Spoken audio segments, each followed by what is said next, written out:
Hello dear student, welcome you again in this Sasta learning channel.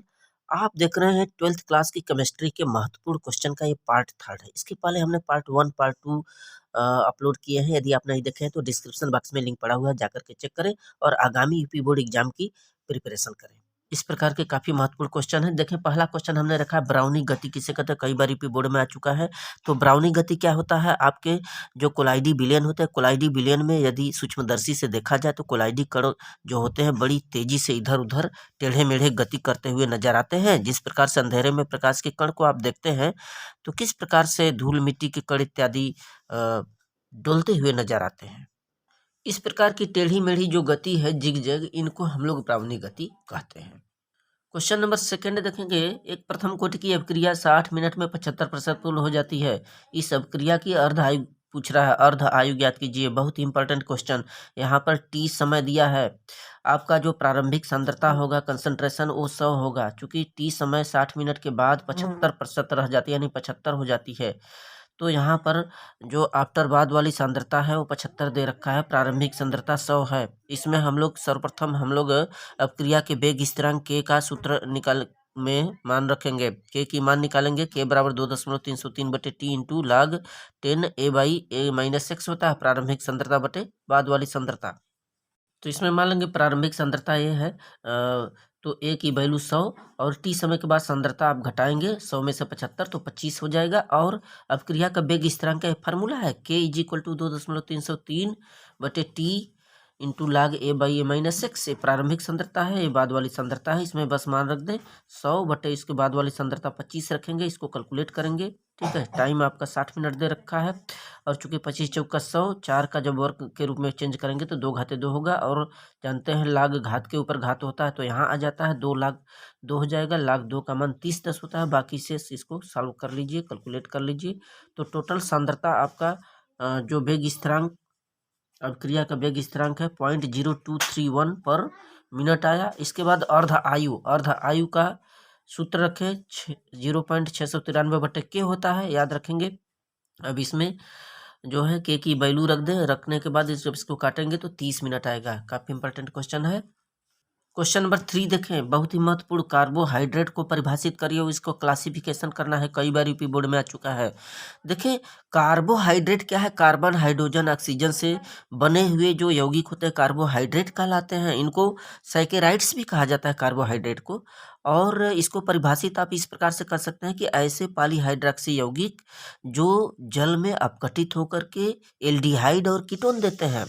तो carbohydrate जैसे आपका glucose है, जब ग्लूकोज का सूत्र लिखेंगे तो उसमें आपको एल्डिहाइड भी नजर आएगा और हाइड्रॉक्सिल समूह भी आएगा और कीटोन भी आएगा।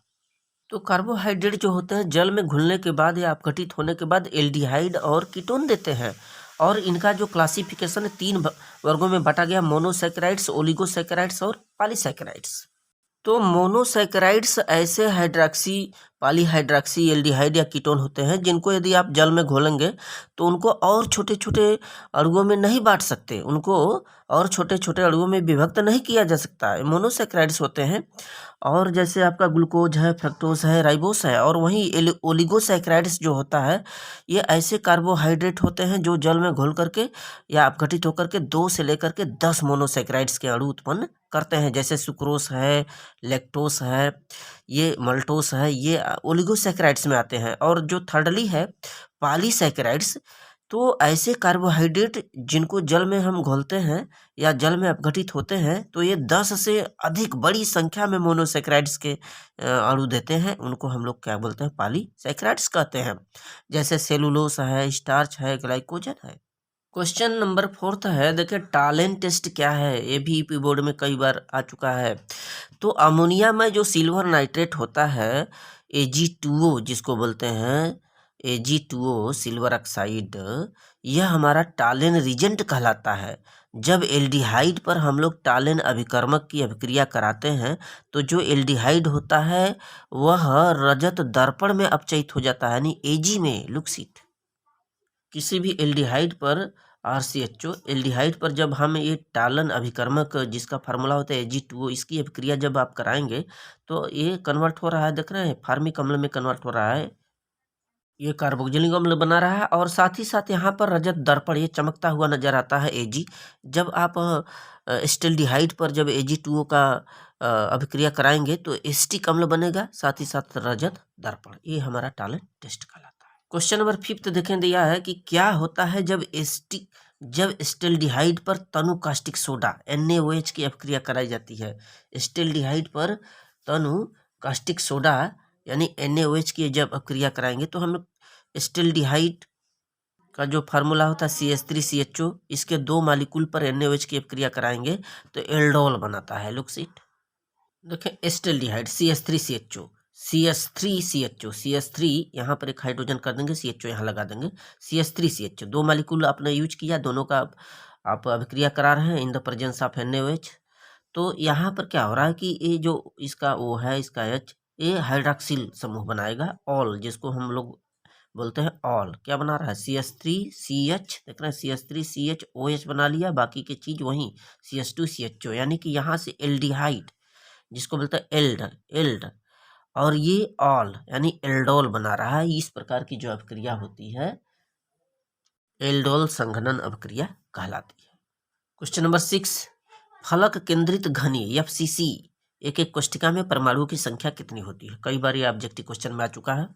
तो FCC में जो टोटल परमाणु की संख्या होती है 4 होती है। कार्नर पर आपके टोटल एटम 8 होते हैं, 8 का 1/8 पार्ट ही अंदर होता है। आइए चेक करें, देखें FCC घनजालक में, फलक केंद्रित घनजालक में टोटल 8 कार्नर होते हैं। 8 कार्नर में इसमें जो होता है इसका 1/8वां भाग ही इस पृष्ठ के अंदर होगा। ठीक है, इसीलिए 8 गुणित 1/8 किया गया, यानी कि टोटल एक एटम यहाँ से आ गया। और यहाँ जानते हैं प्रत्येक फलकों पर कुल 6 फलकें होती हैं, अप डाउन लेकर के कुल 6 फलकें होती हैं साइड बाय साइड। तो 6 का माने जो फलकों पर एटम होते हैं उसका 1/8 भाग ही अंदर होता है इस पृष्ठ के अंदर। तो आप इसमें 1/2 का गुणा करेंगे तो 3 आएगा। टोटल यदि टोटल योग कर दिया जाए तो टोटल परमाणु की संख्या 4 आती है। FCC में टोटल एटम की संख्या 4 होगी। So thanks.